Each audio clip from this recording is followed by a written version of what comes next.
Look how nice they are. They're so tiny.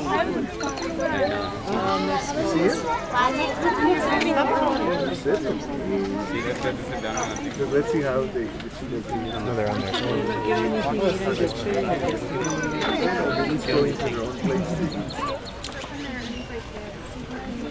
Otherwise they'll fight each other. What's she feeding them? Like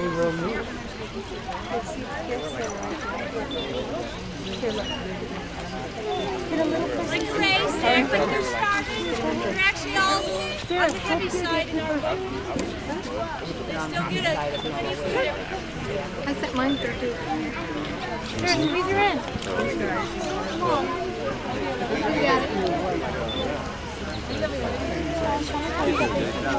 Here, can you see?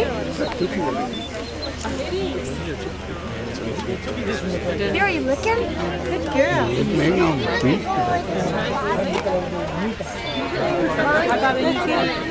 Pretty careful to make sure they eat the same things. No, that's not.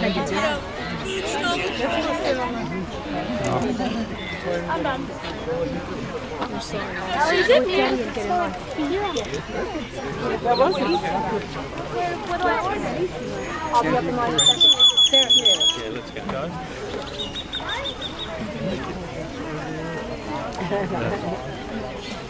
I tell them that's all I have, so they know. I used to let them lick out of the bowl until one of them tried to take the bowl out of my hands by putting their paws around me. That little fun had to stop.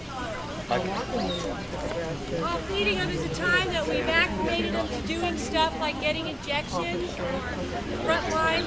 So it is normal for them to be touched at this time. When they have bones, though, it really brings out the cat in them. It's interesting.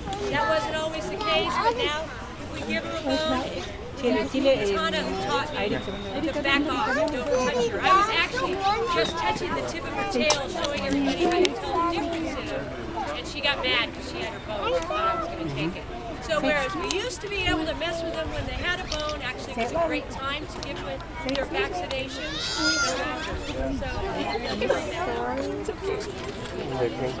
So very cute, they're all getting it. Does anyone have any questions? Yeah, what did you say over there? We couldn't hear you. Okay.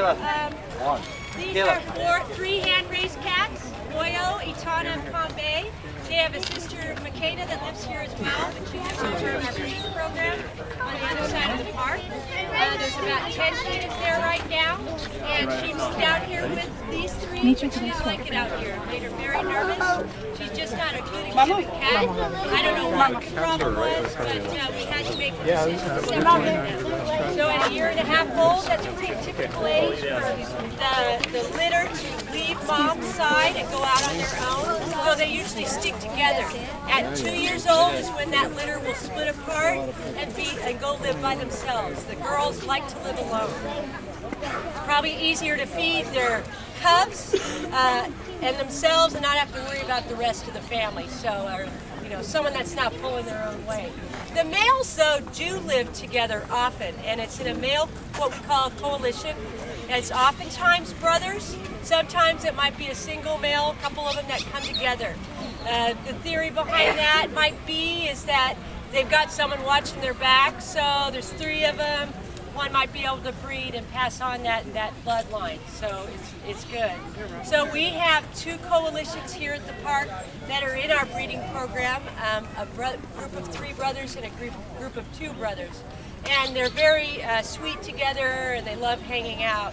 There's definitely a dominant male, and then there's a subordinate male, and in those two cases, those two groups, the lowest man on the totem pole when it comes to food, any kind of aggression, is the one that breeds the female. And the tough guy gets the food first, so it's his job to watch their back. It's really interesting. This is just in two coalitions, but it has worked for both of them. So it makes a little bit of sense of why they would do it. With the females, these three girls at least, this is a little different for them.